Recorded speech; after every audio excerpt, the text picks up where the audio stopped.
Welcome to another movie plot and enjoy the memories. It takes place in the year 2293 with survivors from the apocalypse divided into two very different groups. The brutal struggle to survive among the ruins of the old world while the Eternals thrive in an oasis called the Vortex and have developed reincarnation through science. One of these immortals, Arthur, travels from the Vortex to the Outlands inside a giant head where he has cultivated himself a small army of brutals. His goofy facial hair only serves to visually reinforce his deceptive persona, as this charlatan has convinced his followers not to breed, as new life only poisons the earth.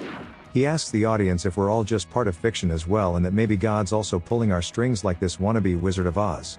The mouth of the false deity Zardoz opens to distribute guns and ammo as Arthur orders his army to go forth into the wasteland and kill. One of these lingerie-adorned warriors named Zed picks up a revolver and fires it at camera, as he's never known anything but violence. The exterminators fill the head with offerings that they force the weaker brutals to harvest, but Zed has his friends bury him beneath a pile of grain. As it departs, he emerges inside on his way to the land of the Eternals alongside a plethora of potatoes and a bunch of bagged up naked people. It's a bit hard to tell some of these male Eternals from the female, so all nips are getting censored except for Arthur's, who wanders amongst the boobs. His own creation leaps out from behind a set and shoots him, causing Arthur to float out of the mouth rather unnaturally, but then he just falls to his death rather normally. The Zardoz head pulls up in a lush green pasture where the brutal departs into a small farming community using hydroponic dome crops. On the second floor of a greenhouse, Zed finds a shrine to the false idol and a crystal ring that's basically what the Eternals use for smartphones. The villagers return from collecting supplies, so Zed hides in the bushes where he sees the first flowers that he's ever laid eyes upon but doesn't see all the fuss. He goes down to the lake where a scientist named May approaches, so his instinct is to shoot the woman, but the Eternal uses telepathy to disorientate him. Zed plays dumb, saying that he can't remember how he got there and that Zardoz says the Vortex is just somewhere that you go when you die. To investigate further, the brutals laid out on a table for May to extract information from his mind, but it's just footage of him attacking random civilians. Along with the leader Consuella, the Eternals consult an artificial intelligence inside the crystals called the Tabernacle to search Arthur's final moment, but they can't see his killer's face. He's currently in the process of being reincarnated anyway, so Consuella suggests they just kill Zed, but May wants to study the first brutal to enter the Vortex. They call a meeting to have all of the Eternals vote on the fate of the outsider and to re-watch the videos of his memories as an exterminator.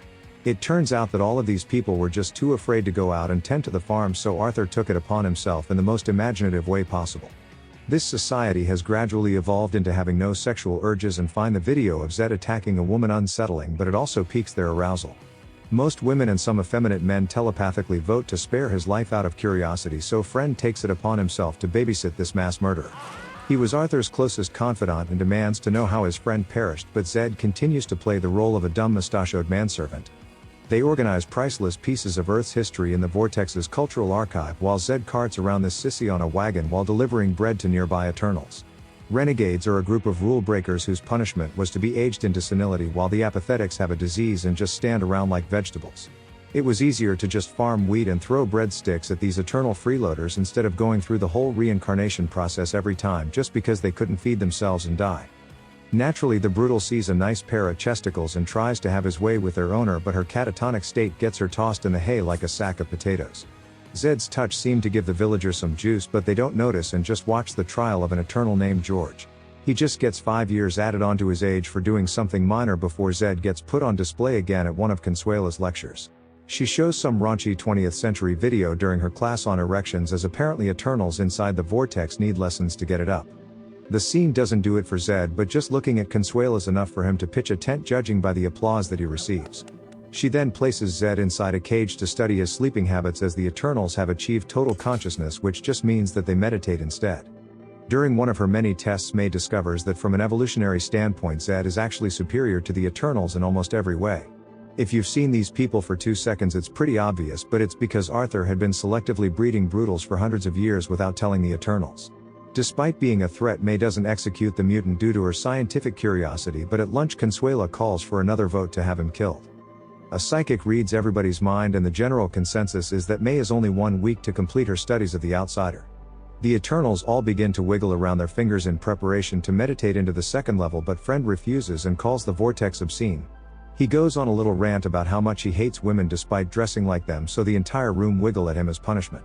It causes him to transform into an old man who's banished to live with the renegades, so this is when Zed decides he should probably skedaddle. He can see his scantily dressed friends on the horizon but is unable to escape the vortex because of the mime-inducing force field. He runs to the renegade colony to find Frayn, but he's a little pissed about what happened and tells everyone that the creature from the Outland has the gift of death. Wrinkles come at him from all directions, but these people are like 100 years old, so Zed just smacks one in the face and the rest stop. Frayn says all they've ever wanted was to die, but none of them know where the tabernacle that keeps resurrecting them is located to destroy it. He takes Zed to the Eternal who invented it in the first place, but he's just as senile as the rest of them and gives us the best reply. We want to die! What's the trick? Death. Receiving nothing from these crackpots, Zed seeks out May instead to learn the location of the tabernacle, but she's busy meditating beneath her tablecloth. She brings Zed under to read his mind for Arthur's whereabouts, and we get a flashback of the masked exterminator and his brutal crime. He once chased a masked man into a library where Zed learned how to read, and being a mutant he rapidly absorbed heaps of information. His field trip ended when finally reading The Wizard of Oz and learning that Zardoz is probably just a con man parading behind an elaborate disguise. That's when Zed decided to have his boys sneak him on board the Head to try get revenge by bringing down the force field. Learning this somehow leads to May fooling around with Zed, but Consuella finds them and accuses the Eternal of laying with an animal. 50 years is to be added on to her life, so Zed attacks Consuella, but she temporarily blinds him and places the brutal inside a plastic bubble. A topless Eternal named Avalow wears her shirt on her head, but more importantly restores our hero's eyesight. She calls him the Liberator, as most of these people actually want him to kill them, and explains in detail what we basically already know. These Fruit Loops took all of the valuable crap and erected a force field around it while turning their backs on the rest of humanity. Over time they became these aristocratic asexual douchebags, so Avalow begs Zed to end her life once he destroys the resurrection device.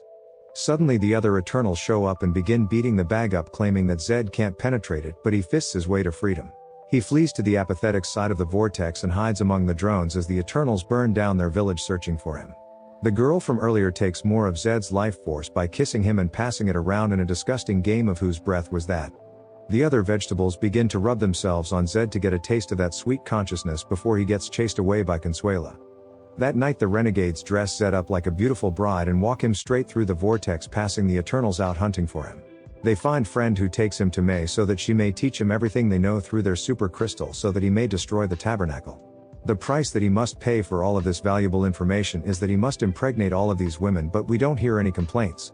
Once the bloods return to his brain, Frayn tells Zed that the renegades were actually the first scientists who invented the vortex. They erased all memories of how to destroy the tabernacle or stop the resurrections, automating the whole process with little crystals stuck in their descendants' heads. They intended to resurrect into perfection, but by eliminating death they paused any evolution in the ultimate case of arrested development. As Zed's trying to figure out the location of the tabernacle, Arthur Frayn returns from the dead and dressed up like a magician.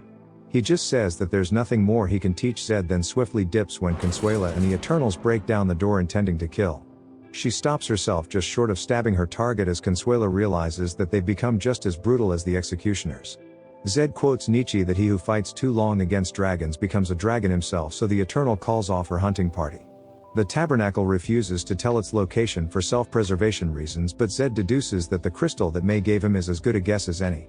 He's correct, and his mind connects with the artificial intelligence, bringing Zed into the tabernacle's inner dimensions while looking like he just passed out in the vortex.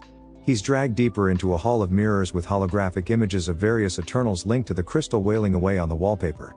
Coming face to face with his masked self, Zed shoots it as a symbolic act of defiance against the established order of the vortex. But it really just serves as beating the tabernacle, causing the disloyal Eternals to go crazy and begin destroying their cultural archive. Zed gets woken up by Consuella, who he tells to get behind his new powerful aura that he uses to protect his little harem of baby mamas. He reverses time, preserving the valuable art pieces before visiting the creator of the vortex once again for a few final words. The old scientist says this place is an offense against nature, which is why it spawned Zed, but that was really just Arthur's selective breeding.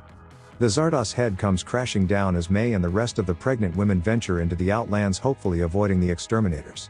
The other Eternals are stopped from killing Zed by Consuella when Arthur springs up to brag about coming up with the idea of breeding the mutant. He reveals that he was the one who showed him the book and allowed him to sneak on board the floating head, but Zed says we've all been bred and led by somebody. Death has returned to the vortex, so Avalow requests the exterminator fulfills his promise of taking her life, but he isn't the same killer that he once was. Thankfully his friends still are and have made it inside the vortex to shoot her dead and begin slaughtering all of the other Eternals who wanted this. Remember. Most of them run towards the gunfire while Frayn and Arthur let out a cry of success when they get shot by the magician's own exterminators. The Brutals shout Zed's name as they've come to rescue him, but he's taken shelter inside the dilapidated head with Consuella. May's group's shown surviving the attack on the vortex while Consuella falls pregnant and gives birth to Zed's child. Time rapidly fast forwards as the boy grows into a man before departing into the world to find a woman. While the Brutal and Eternal grow old together and die inside the remains of Zardoz. And the movie ends.